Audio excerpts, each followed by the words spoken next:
বিশ্বনবী কাঁদতে কাঁদতে মাথা তুলবেন, বলবেন আল্লাহ, দুনিয়াতে সব নবীরা স্পেশাল দোয়া করেছে, আমি করি নাই, এবার আমি আমার স্পেশাল দোয়াটা করতে চাই, আপনি কবুল করবেন কিনা বলেন। আল্লাহ বলবেন, নবী কি আপনার দোয়া বলেন?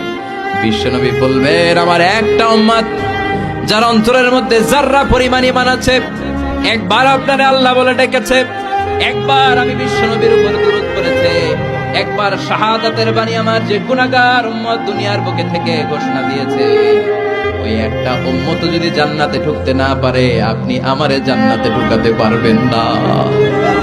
আল্লাহ বলবেন, সাল তুতা, সাল সাল তুতা, ওয়াশফা তুশাফা, শাফাত করেন নবী করেন, যার জন্য দোয়া করবেন আমি কবুল করে নেব। দুনিয়াতে বিশ্বনবী কম কষ্ট সহ্য করে নাই। 3 বছর শিয়াবে আবি তালেবে জেল খেটেছে। কয় বছর? দুর্ভিক্ষের বছরগুলোতে বিশ্বনবীর পেটে দানা পানি ছিল না। কলিজার টুকরা হাসান হুসাইন কই মাছের মতো ছটফট করেছে, জামিনে ক্ষুধার জ্বালায় বেহুশ হয়েছিল। বিশ্বনবী যদি ওই স্পেশাল দোয়াটা করতেন, জান্নাত থেকে খাবারের বস্তা পাঠিয়ে দিত কে?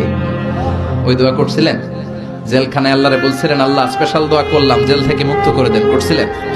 যুদ্ধের ময়দানে নিজের দাঁত ভেঙেছে, উহুদের ময়দান সাক্ষী, বিশ্বনবীর মুবারক রক্তে উহুদের ময়দান রঞ্জিত হয়েছে। সেদিনও বিশ্বনবী ওই দোয়াটা করে নাই। চিল্লায় বলেন ঠিক কিনা? তায়েফের ময়দানে বিশ্বনবী কয়েকটা জায়গায়, 3 জায়গায় বেহুশ হলেন। বিশ্বনবীর মুবারক দেহ বেয়ে রক্ত ঝরলো। ওই কঠিন বিপদের দিনও বিশ্বনবী এই দোয়াটা করেছেন নাকি? কথা বলেন।